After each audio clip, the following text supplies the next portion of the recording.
reminds me of the symbol of his party, the circus elephant, his head full of ivory, a long memory and no vision, and you have seen elephants being led around the circus ring. They grab the tail of the elephant in front of them. And then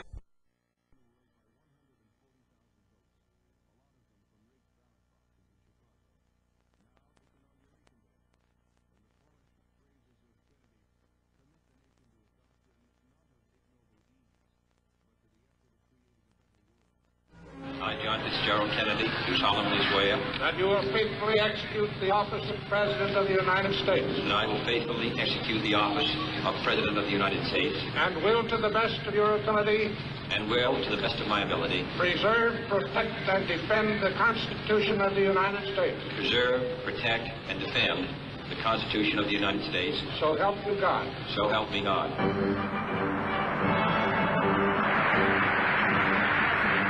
Let the word go forth from this time and place to friend and foe alike that the torch has been passed to a new generation of Americans born in this century, tempered by war, disciplined by a hard and bitter peace, proud of our ancient heritage, and unwilling to witness or permit the slow undoing of those human rights to which this nation has always been committed and to which we are committed today at home and around the world.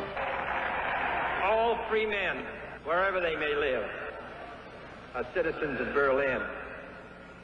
And therefore, as a free man, I take pride in the word, Ich bin ein Berliner. Make the trip to Texas. There he had hoped to reconcile differences between two factions of the state's Democratic Party, as well as drum up political support in a state that he had barely carried back in 1960. Kennedy, in fact, had felt the visit to be so crucial to his re-election chances that he persuaded his wife, Jacqueline, to accompany him.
My name is William Cooper.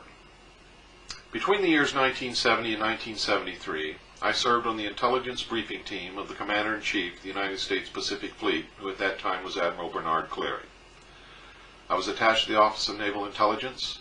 I had a top secret, Q, sensitive compartmentalized information, security clearance, and actually had access and the need to know almost everything that the Admiral himself, the members of his staff, and many high-level government officials. It was during this time that during the routine course of my duties, top-secret documents crossed my desk that I was able to read that outlined everything that really and truthfully happened, according to those documents, in Dallas on November the 22nd, 1963, when President John F. Kennedy was assassinated. According to these top-secret documents, the intelligence community and the national security apparatus considered John F. Kennedy to be a threat to the national security. It did not explain what this meant. It stated also that he had ordered the security establishment to prepare a plan to reveal to the American people within the following year the truth about unidentified flying objects. It also stated that he had ordered the intelligence community and the CIA specifically to cease importing and selling illegal narcotics, drugs, to the American people in order to finance their black projects. Now we know that he had ordered also the printing of real money, again, silver certificates, backed by real silver money. And we also know that that would have broken the back of the Federal Reserve. He had also threatened publicly to disband the Central Intelligence Agency and scatter it to the thousand winds.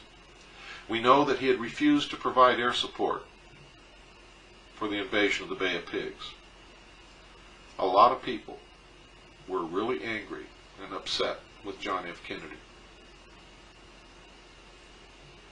It's stated in those documents that the assassination pistol used was prepared, manufactured specifically by the Central Intelligence Agency for assassinations.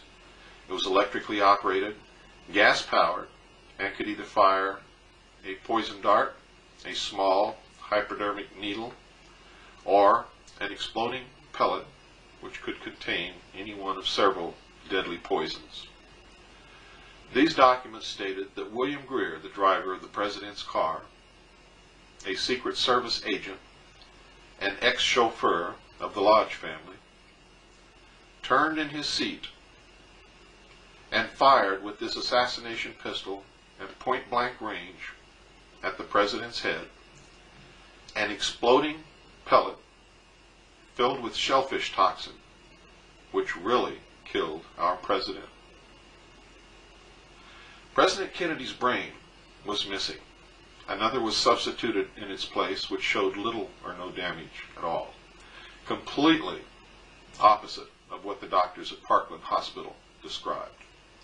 The documents that I read said that President Kennedy's body was taken out of the casket on the plane and actually arrived at Bethesda Naval Hospital a full 30 minutes before the empty casket that the public television cameras and Mrs. Kennedy accompanied. It stated that when the autopsy was performed, they found that the brain had already been severed at the spinal cord and showed little or no damage whatsoever. This has since been confirmed by independent investigators other than me. But I can prove that as far back as 1972, I told all of these details to several other people, one of whom I have disclosed publicly already. In this film you're going to see, this film narrated by a man named Lars Hansen, the film that he claims that he prepared and discovered. We really haven't gotten to the bottom of that yet. You're going to see this act, but this is a poor film.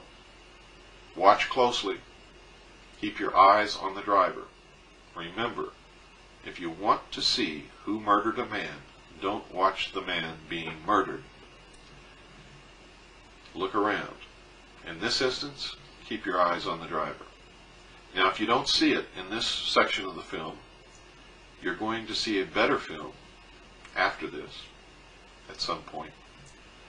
And then, before this video is over, you're going to see the most crystal clear, most beautiful copy of the Zapruder film you've ever seen in your life.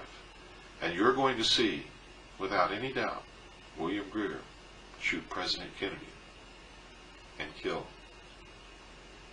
that man in Dallas.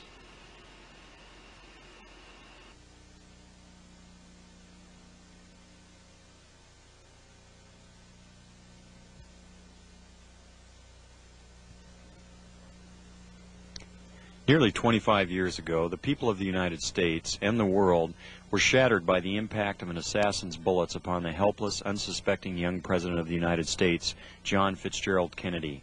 The horrendous wound inflicted by those bullets has penetrated deeply into the body and soul of America, destroying the very lives of thousands and the heart and trust and political will of literally millions. In the years that have passed since this tragic event removed from the world stage perhaps one of the most promising human agents of peace and progressive political development, we have been fed one officially sanctioned lie after another, beginning with a blue ribbon cover-up commission to a castrated Senate Select Committee seeking to shed light upon an event deliberately enshrouded in deception, concealment, and outright falsehood. 25 years is long enough. It is time the truth was finally told, in the earnest hope that it will truly set us free of the murderers who pose as our protectors. What we're observing here is the motorcade in Dallas on November 22nd, 1963.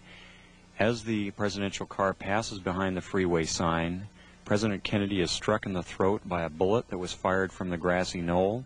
As he's grasping his throat, John Connally is turning around to his right.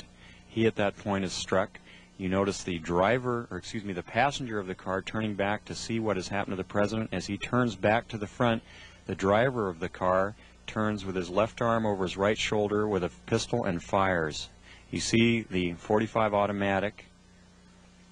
caliber nickel-plated automatic weapon in his left hand. He's firing over his right shoulder. You see it in relief. You see his head pointing backwards towards the president.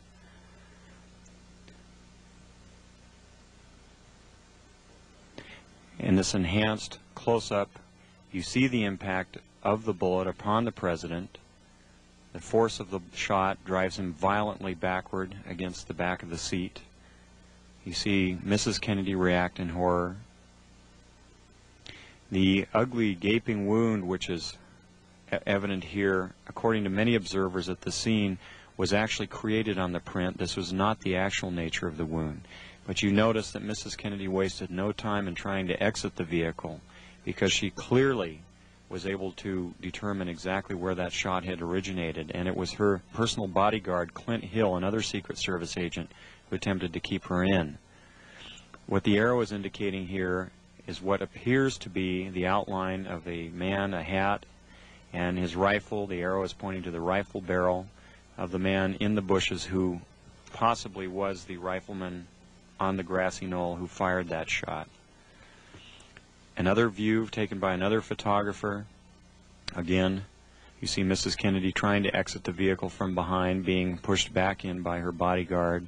A number of witnesses on the scene rushing towards the vehicle.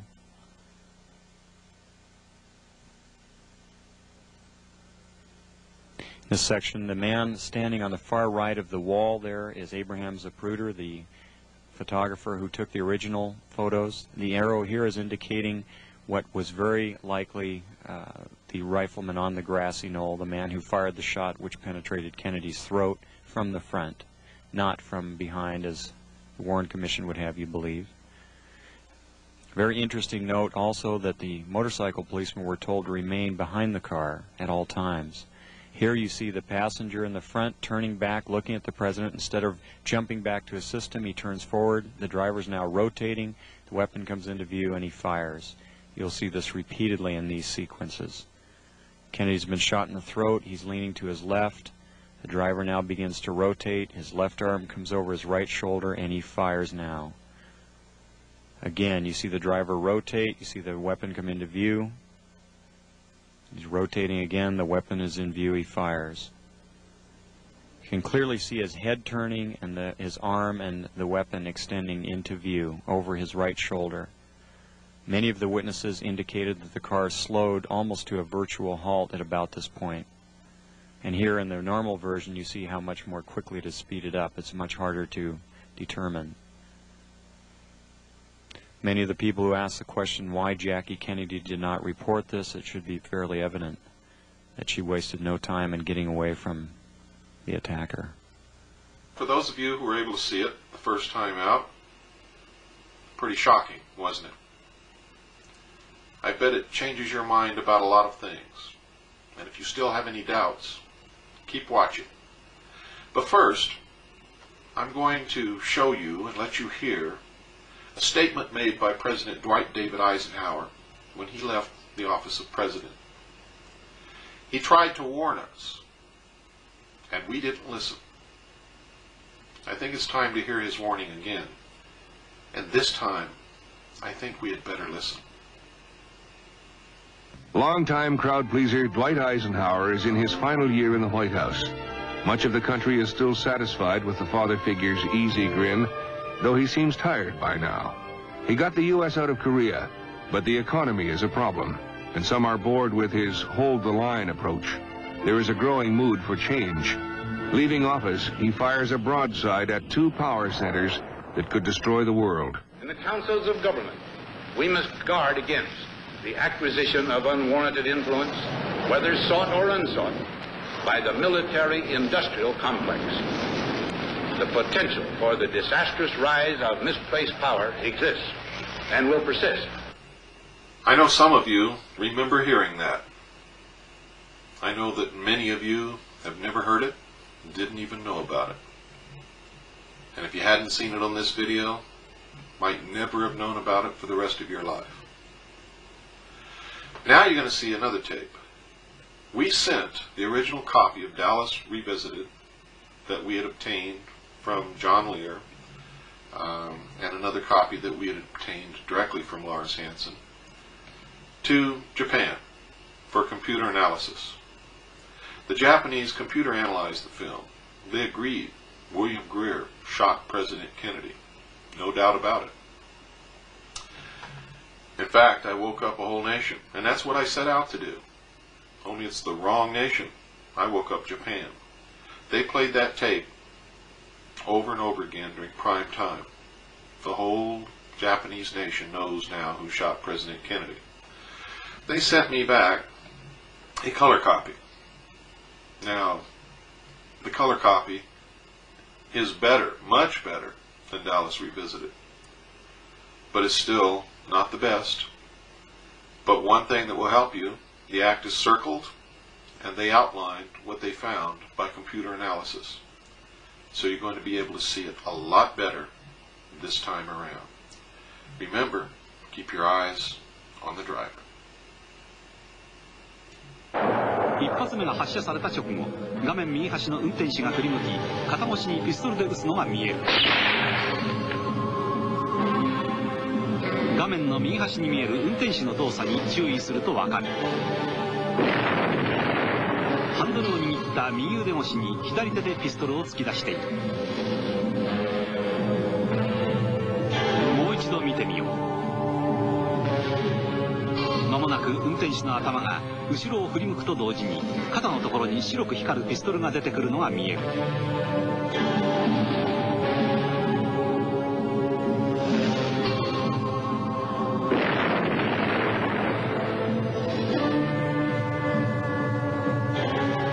今後ろを振り向く。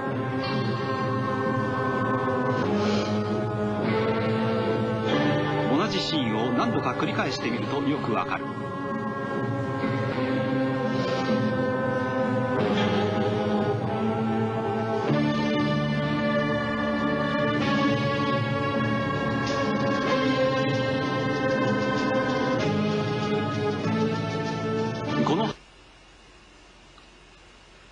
Well, I know that now a lot more of you have seen it. A lot more than saw it when you watched the original black and white Dallas Revisited at the beginning of this videotape. And I bet there's some wet eyes out there. You've probably gone into the Kleenex box or into your pocket for a handkerchief. Don't be ashamed and don't be embarrassed. It never fails to bring a lump up in my throat. And for the first couple of years that I showed these tapes, I had tears in my eyes too. It's a very emotional experience. I've been trying to wake up America for 4 years. I'm making some progress, not enough. A lot of people have severely criticized me because I didn't have evidence about the gun and I didn't have evidence about the shellfish toxin.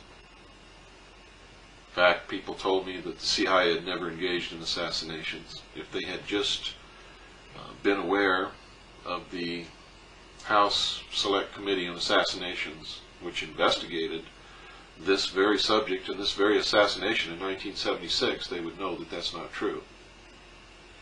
For it's in the archives of the film of those hearings that we find reference to the gun, photographs of the gun, film of the gun, reference to the shellfish toxin, but still no proof of the toxin. Until we watched a show on television, on public broadcast station, one night, here recently, called Secret Intelligence. And in that film, it showed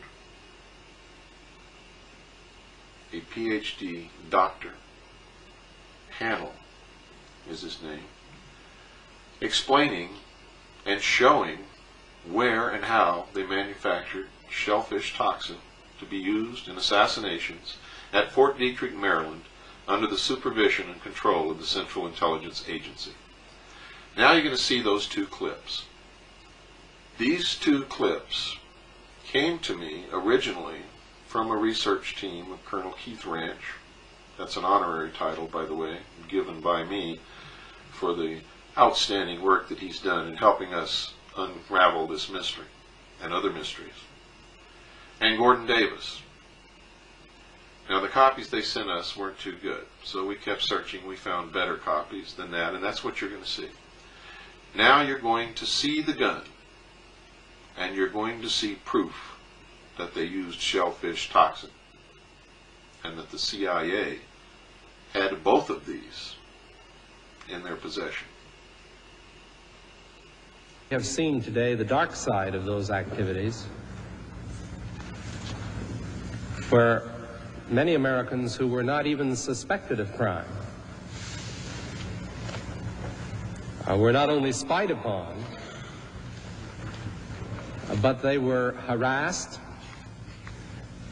they were discredited, and at times endangered.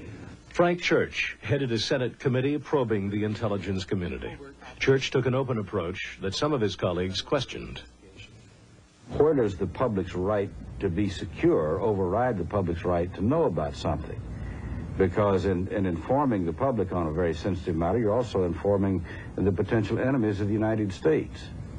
So I think you run into a philosophic conflict there. And I err on the side of protecting the security of the people. For 30 years, Congress had turned a blind eye to intelligence. Now senators competed for the national spotlight as the intelligence hearings went public.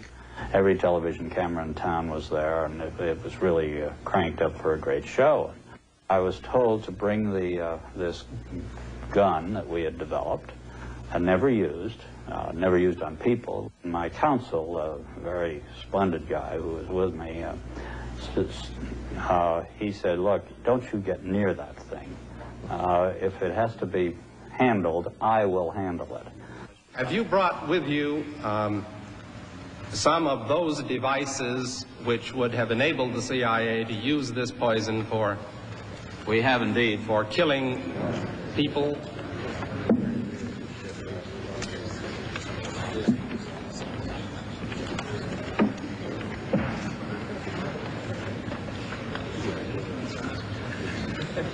Don't point it at me.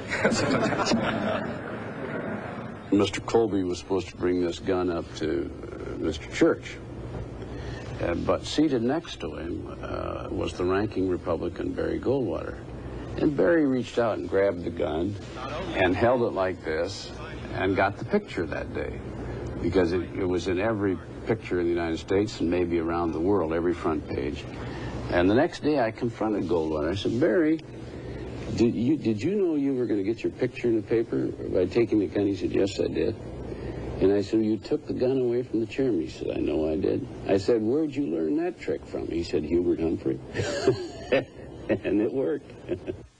While senators clamored for photo opportunities, Colby devised a strategy to save his agency. If you try to hide every possible imperfection it'll blow up in your face and you'll be worse off. Whereas if you can control it and be responsive and give them an honest feeling of what the whole thing is about, then I think you can survive one of these things. You've heard of the doctrine of plausible deniability.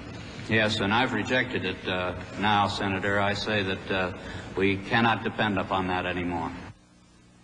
So you don't find the work of this committee unwelcome? No, I do not. As I've said to the chairman, I welcome the chance to try to describe to the American people what intelligence is really about today. It is an opportunity to show how we Americans have modernized the whole concept of intelligence. Colby's decision to cooperate was unpopular with some former CIA leaders who tried to hold on to the agency's secrets.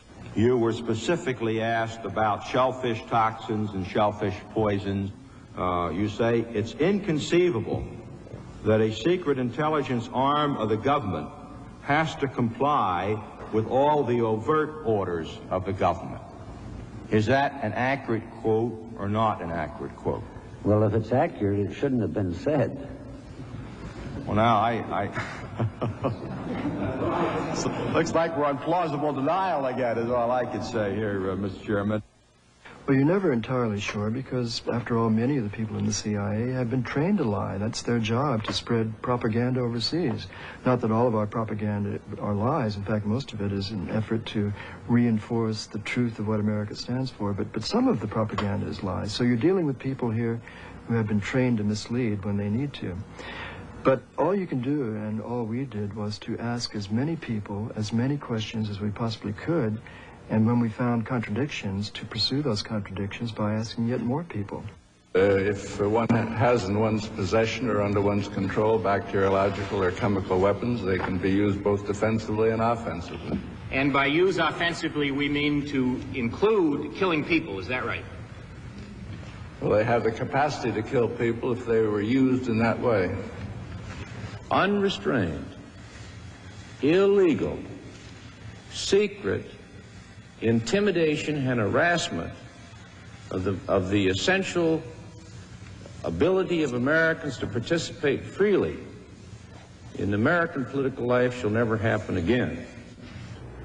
And suddenly it all began to roll out. The IRS was targeting thousands of Americans for tax investigations in order to chill activity on their part that they didn't like. The U.S. Army was conducting surveillance of civilians in civilian life.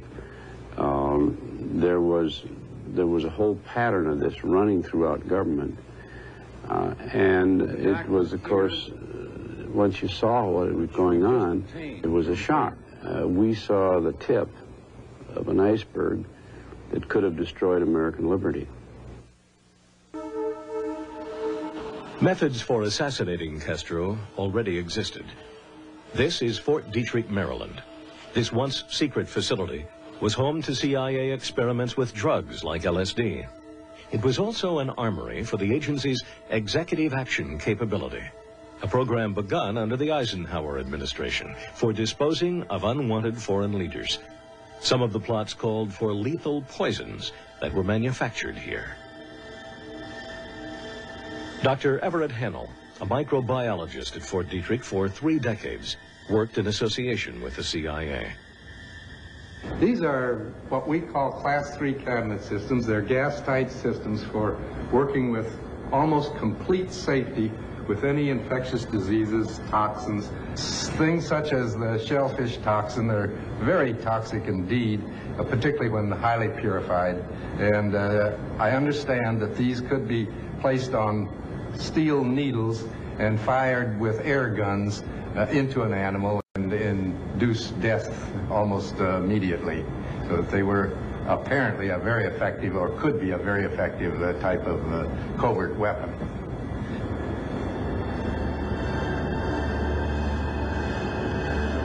But the real targets of these deadly drugs were not animals. Well, now that you've seen the gun, and now that you know that the shellfish toxin did exist, and that this weapon was capable of firing it in pellets or on needles, and killing animals and people, things take a more sinister turn. And Bill Cooper's not quite as crazy as everyone thought he was in the beginning. To show you the best copy that we have of the Zapruder film, crystal clear, sharp color. You can see everything that happens in that automobile and around it. Clear as a bell. Before we show you that film, though, we're going to show you a picture of Lee Harvey Oswald standing in the doorway of the school book depository building on the ground floor. And I'm going to tell you that the Warren Commission and the 1976 House Select Committee on Assassinations both knew about this photograph and rejected it. Then we're going to show you a picture of Oswald in custody wearing the exact same clothes. Exactly. No difference whatsoever. Now, because there are some out there who claim that the man standing in the doorway was a man named Lovelace or Lovelady, we did body measurement proportion comparison analysis between the man in the doorway and Lee Harvey Oswald in captivity. There is no doubt whatsoever, ladies and gentlemen, that the man in the doorway is Lee Harvey Oswald. Examine the photographs, and you judge for yourself.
Wraps it up. The only thing you've got left to see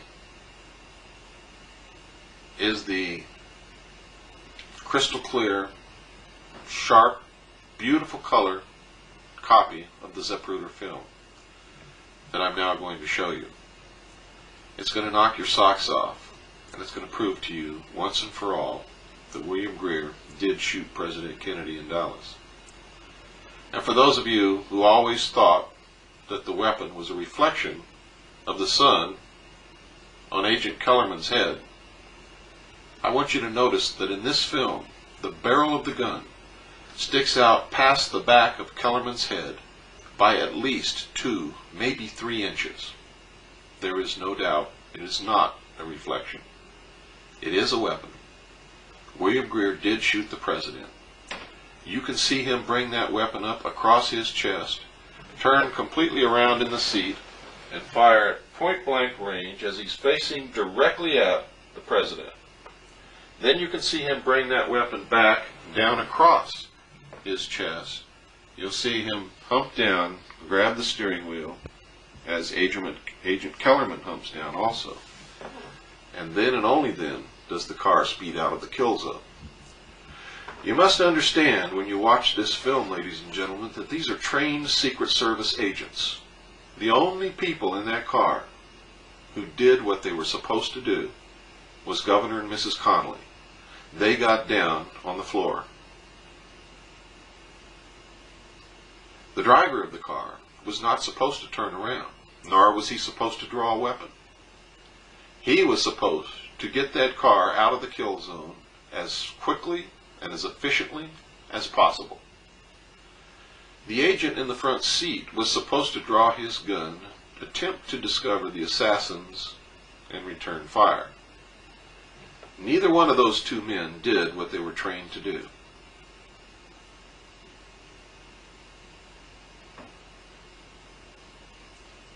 Watch now with your own eyes.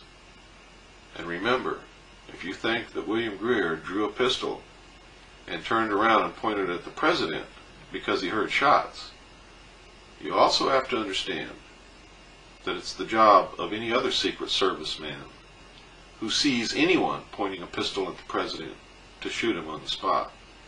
No, William Greer killed John F. Kennedy. And here's the proof.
Well, I guess that really wraps it up. I hope that I have stirred you deeply. I hope that you're upset. I hope that you want answers. I hope that you send a copy of this videotape to your senators, to your congressmen, to the Supreme Court judges, to to the Attorney General of the United States, to anyone else that you can think of. Please, do it. And remember, don't get sidetracked by the Asian tour of the secret government. Remember, Robert Groden, who has a bestseller out on the Kennedy assassination, and who's now trying to tell you that Kennedy was hit simultaneously from the front and the back, is one of those Asian tour. He is the man who, with false credentials, that he was the #1 best independent photo interpretation expert in the world, was hired by the House Select Committee on Assassinations in 1976 to view the Zapruder film and tell the committee what it contained. He blatantly lied to Congress when he said that William Greer never took his hands off the wheel. Remember that. And remember this: Robert Groden is not a photo analyst, has never been a photo analyst, has never been to school on any type of photography whatsoever, has no photographic credentials at all. His resume is a complete and total lie. Wake up before you're destroyed. The New World Order is right around the corner, and the men that killed John F. Kennedy are the architects of the New World Order. Goodbye. I hope that I've educated you. Please don't believe anything that I've said. Believe your own gut, your own eyes, your own research. And God bless you. His staff and many high-level government officials. It was during this time that, during the routine course of my duties, top-secret documents crossed my desk that I was able to read that outlined everything that really and truthfully happened, according to those documents, in Dallas on November the 22nd, 1963, when President John F. Kennedy was assassinated. According to these top-secret documents, the intelligence community and the national security apparatus considered John F. Kennedy to be a threat to the national security. It did not explain what this meant. It stated also that he had ordered the security establishment to prepare a plan to reveal to the American people within the following year the truth about unidentified flying objects. It also stated that he had ordered the intelligence community and the CIA specifically to cease importing and selling illegal narcotics, drugs, to the American people in order to finance their black projects. Now we know that he had ordered also the printing of real money, again, silver certificates, backed by real silver money. And we also know that that would have broken the back of the Federal Reserve. He had also threatened publicly to disband the Central Intelligence Agency and scatter it to the thousand winds. We know that he had refused to provide air support for the invasion of the Bay of Pigs. A lot of people were really angry and upset with John F. Kennedy.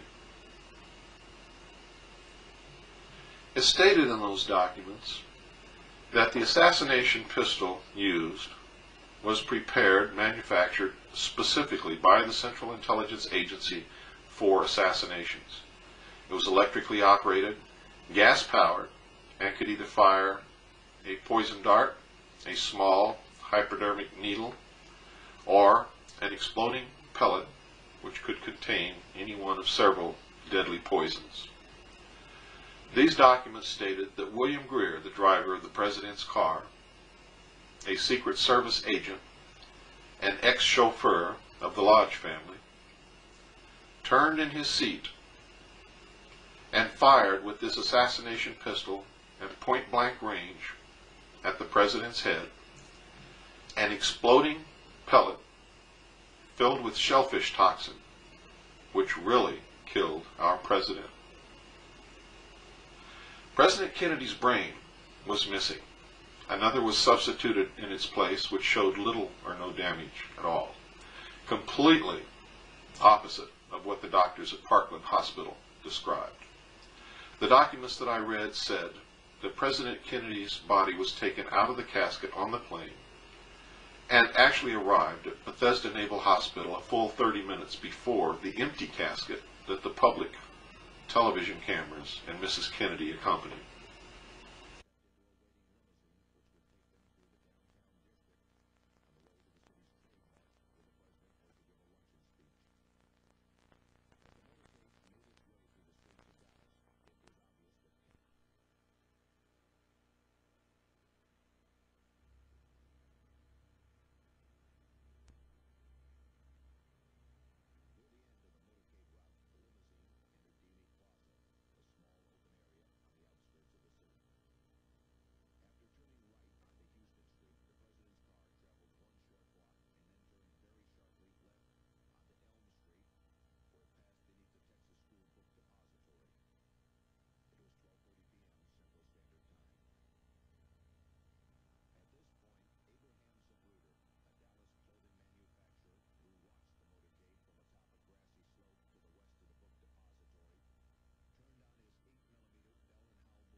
My name is William Cooper. Between the years 1970 and 1973, I served on the intelligence briefing team of the Commander-in-Chief of the United States Pacific Fleet, who at that time was Admiral Bernard Cleary. I was attached to the Office of Naval Intelligence. I had a top secret, Q, sensitive compartmentalized information, security clearance, and actually had access and the need to know almost everything that the Admiral himself, the members of his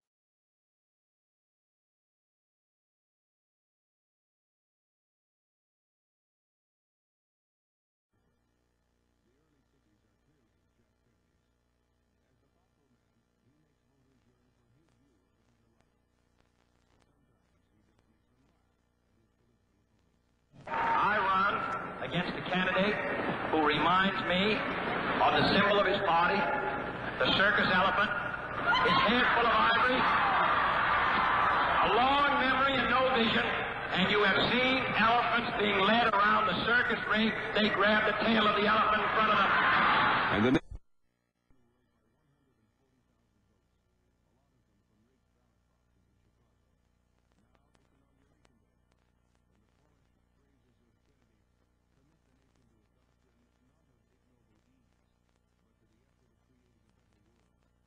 I, John Fitzgerald Kennedy, do solemnly swear that you will faithfully execute the office of President of the United States. that I will faithfully execute the office of President of the United States And will, to the best of your ability, and will, to the best of my ability, preserve, protect, and defend the Constitution of the United States. preserve, protect, and defend the Constitution of the United States. So help you God. So help me God.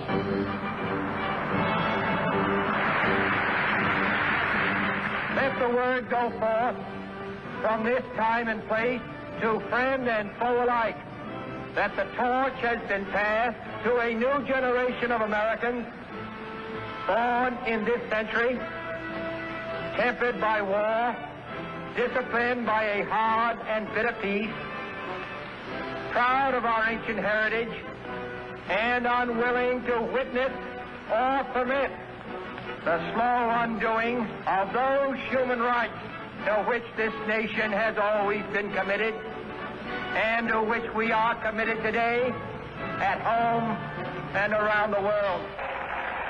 All free men, wherever they may live, are citizens of Berlin. And therefore, as a free man, I take pride in the word, Ich bin ein Berliner. Make the trip to Texas. There he had hoped to reconcile differences between two factions of the state's Democratic Party, as well as drum up political support in the state that he had barely carried back in 1960. Kennedy, in fact, had felt the visit to be so crucial to his re-election chances that he persuaded his wife, Jacqueline, to accompany him.